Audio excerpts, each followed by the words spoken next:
السلام علیکم ورحمۃ اللہ وبرکاتہ۔ بسم اللہ والحمد للہ والصلاة والسلام علی رسول اللہ وعلی آلہ واصحابہ وازواجہ ومن والاہ الی یوم الدین۔ اس پروگرام میں موجود ہماری تمام اسلامی بھائی بہنوں، بیٹیوں اور عزیز بچیوں،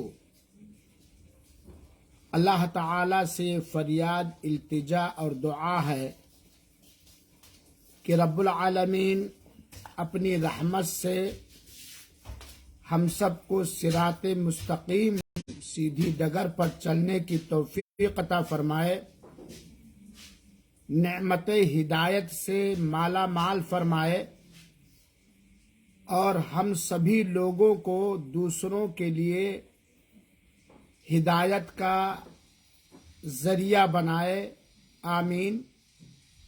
پوری زندگی اللہ تعالی ایمان، توحید اور نیک عمل پر قائم و دائم رکھے اور خاتمہ بالخیر کرے۔ میری پیاری ماں اور بہنوں، آج میں ایک حدیث کا مختصر سا ترجمہ اور خلاصہ بیان کرنا چاہتا ہوں، جو حدیث سنن ترمذی کی بھی ہے اور کتب ستہ کی اور بعض کتابوں کی ہے۔ یہ بات ہر وقت، ہر لمحہ، ہر پل اور ہر سیکنڈ ہم سبوں کے دل و دماغ میں ہونی چاہیے کہ ایک دن موت آنی ہی آنی ہے اور میدان محشر کے اندر روز حساب اور روز جزا ہم سب کی حاضری ہونی ہی ہونی ہے۔ اس سے کوئی نہ بچ سکتا ہے نہ بھاگ سکتا ہے، اور عقل مند مرد یا عورت وہی ہے جو مرنے کے بعد کی تیاریاں کرے، کیونکہ دنیا کے اندر کسی بھی کام میں ہم ایک دوسرے سے مدد لے سکتے ہیں، آخرت کے اندر قبر میں جانے کے فوراً بعد ہی سے ہمارا کوئی حال چال پوچھنے والا قطعاً نہیں رہے گا۔ اللہ کے پیارے حبیب جناب محمد مصطفیٰ صلی اللہ علیہ وآلہ وسلم نے ایک حدیث کے اندر بیان فرمایا ہے، یتبع المیت ثلاث، میت کے پیچھے پیچھے تین چیزیں یا تین طرح کے چیزیں جاتی ہیں۔ جب گھر سے جنازہ نکلتا ہے اور میت کو قبرستان کی طرف لے جانے کے لیے لوگ تیار ہو جاتے ہیں، تو میت کے پیچھے تین چیزیں جاتی ہیں۔ ایک اس کے چاہنے والے، خیش و اقارب، دفن کرنے والے، یہ دفن کر کے لوٹ آتے ہیں، اکیلے بالکل چھوڑ کر اس طرح لوٹ آتے ہیں کہ ہمارے ساتھ کیا ہو رہا ہے، کیسا ہو رہا، ان کو کچھ خبر نہیں ہوتی، اور خبر بھی ہو تب بھی نہ ہمیں کوئی فائدہ پہنچا سکتے ہیں اور نہ نقصان۔ دوسری چیز، مال جس تختے پر لے کر کے گئے ہیں، جس چارپائی پر لے کر کے گئے ہیں، وہ مال ساتھ میں جاتا ہے۔ تیسری چیز، اس کے کرتوت، میت چاہے مرد ہو یا عورت، امیر ہو یا غریب، اس کے کرتوت، اس کے اعمال، اس کی اچھائیاں اور نیکیاں، یا اس کی بدیاں اور برائیاں، یہ تین چیزیں ہر جنازے کے ساتھ جاتی ہیں۔ دو چیزیں ذرا خیال کیجیے گا میری بہنوں، دو چیزیں لوٹ آتی ہیں۔ جس تختے پر یا تابوت پر لے جایا گیا وہ لوٹ آتا ہے، اس کا مال۔ اس کے دفن کرنے والے رشتہ دار ہوں یا دوست احباب ہوں یا عام مسلمان ہوں، وہ بھی لوٹ آتے ہیں۔ اس کے ساتھ باقی کیا رہتا ہے؟ اس کا عمل، اس کا اخلاق، اس کا دین، اس کا تقوی، جو نیکیاں کیا ہے، یا اس کی برائیاں، اس کے گناہ۔ کہ آج ہم اور آپ اپنے لیے اور آگے 8-10 پیڑھی کے لیے مال بٹورنے میں، سمیٹنے میں لگے ہوئے ہیں، تاکہ میرے مرنے کے بعد میرے ناتی پوتے، ان کی اولاد سب بڑے آرام کے ساتھ زندگی گزاریں۔ اور اس چیز کے بنانے کے لیے ہم اپنی نیکیاں بٹورنے میں دنیا میں چوک جاتے ہیں، سستی کر جاتے ہیں۔ حالانکہ یہ مال فوراً ساتھ چھوڑ دیتا۔ آدمی کی روح نکلی، مال نے سب سے پہلے ساتھ چھوڑا ہے، بات کی نہیں ہے، سب سے پہلے مال نے ساتھ چھوڑا۔ باقی کیا بچے گا؟ یا تو اس کے اچھے کارنامے اور یا تو اس کے برے کارنامے، اور اللہ تعالی اس کے کارناموں کے حساب سے اسے قبر میں آرام دہ چیزیں عطا کرے گا یا عذاب دینے والی چیزیں مہیا فرما دے گا۔ اس لیے چاہے مرد ہوں یا عورتیں یا بالغ بچیاں، جو ہمارے روم میں بیٹھی ہوئی بالغ بچیاں، ہمیں دنیا کے اندر اسلامی تعلیم کے حساب سے زندگی گزارتے ہوئے توسعے آخرت، جو ہمارے لیے نجات اور کامیابی کا ذریعہ بنے، اس کے انتظام میں بھی کسی طرح سے کوتاہی، لاپرواہی اور سستی نہیں ہونی چاہیے۔ میدان محشر کے اندر جب سارے کے سارے لوگ اکٹھا ہوں گے، سارے کے سارے لوگ، حضرت آدم علیہ السلام سے لے کر کے قیامت تک پیدا ہونے والے سارے انسان اور سارے جنات میدان محشر کے اندر اکٹھا ہوں گے۔ یوم الحساب ہوگا، حساب کا، پوچھ تاچھ کا، لیکھا جوکھا کا وہ دن ہوگا، اور وہاں حال یہ ہوگا کہ کوئی کسی کا پرسان حال نہ ہوگا، حال چال پوچھنے والا نہ ہوگا، کوئی کسی کو بالکل پہچانے گا نہیں۔ یہاں تک کہ میری ماں، آپ جانتی ہو کہ اپنے اس بچے سے جو دودھ پینے کی عمر میں ہوتا ہے، کتنی محبت ہوتی ہے آپ کو، کتنی ہمدردی ہوتی ہے آپ کو۔ یہ ماں بھی اس دن اپنے شیرخوار دودھ پینے والے بچے کو بھول جائے گی، کوئی کسی کا نہیں ہوگا، کچھ بھی، سب کو اپنی پڑی ہوگی، سب کو۔ یہی وہ وقت ہوگا کہ آدمی، اس کے بارے میں اللہ تعالیٰ نے فرمایا ہے، یوم یفر المرء من اخیہ، آدمی اپنے بھائی سے بھاگے گا، شوہر اپنے بیوی، بیوی اپنے شوہر، باپ اپنے بیٹے، بیٹے اپنے باپ اور ماں، کوئی کسی کا نہیں۔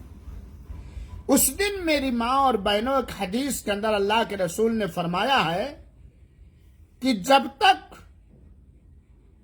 4 چیزوں کے بارے میں، بعض روایت میں 5 چیزیں ہیں، پوچھ تاچھ نہ ہو جائے، سوال و جواب نہ ہو جائے، کسی بھی مرد کا یا کسی بھی عورت کا قدم، دونوں قدم آگے نہیں بڑھ پائیں گے. وہ ضرور پوچھا جائے گا، وہ ضرور پوچھا جائے گا، اس کا جواب ضرور دینا پڑے گا.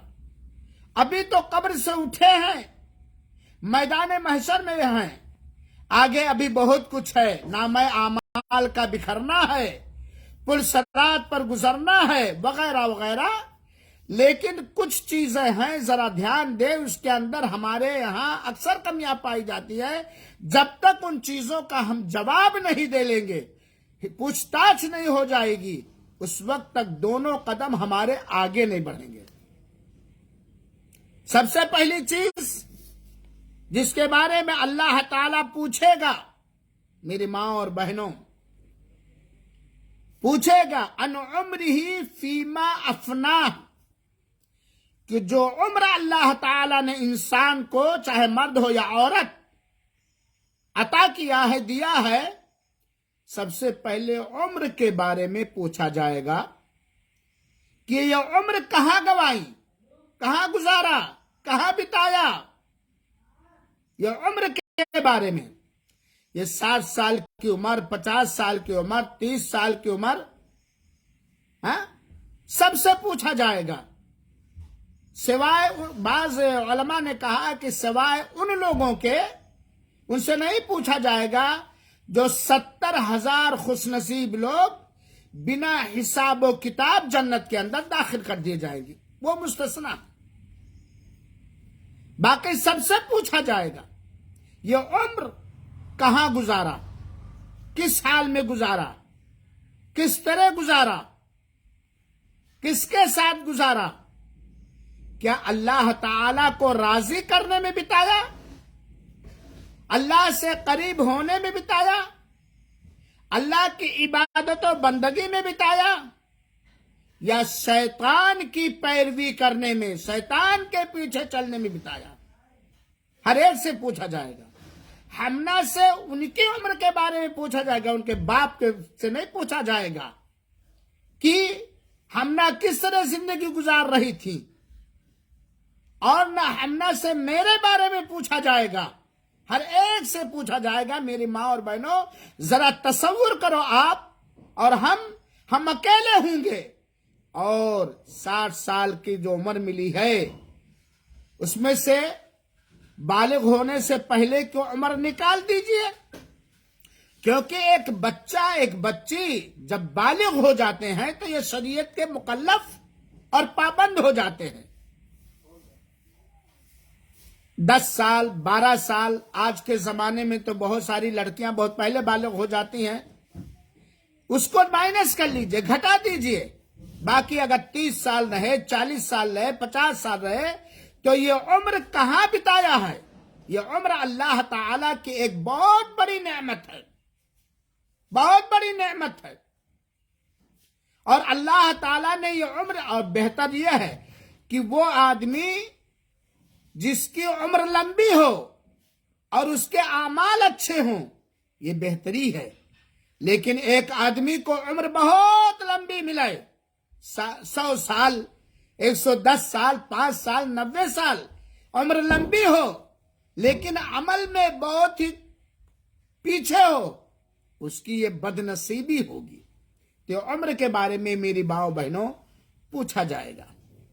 پوچھا جائے گا کہ فجر کی اذان یا فجر کا وقت اذان سنتی تھی، یا فجر کا وقت جانتی تھی، نمازوں کا وقت جانتی تھی، پڑھا تھا خلوص کے ساتھ، دل لگا کے، رب کو راضی کرنے، رب سے ڈرتے ہوئے، یا نہیں پڑھا تھا؟ برا نہ لگے میری ماں اور بہنوں، اللہ تعالی کے لیے مجھے آپ سب سے ہمدردی ہے. فرض عبادتوں کے بارے میں خاص طور پر، آپ کے پاس سونے اور زیورات تھے، اللہ نے دیا تھا. زکوٰۃ اور نصاب زکوٰۃ کو پہنچ چکا تھا. زکوٰۃ دی تھی کہ نہیں دی تھی؟ روزے رکھے تھے کہ نہیں رکھے تھے؟ شوہر کے حقوق ادا کرتے تھے کہ نہیں ادا کرتے تھے؟ اپنی اولاد کے حقوق ادا کرتے تھے کہ نہیں ادا کرتے تھے؟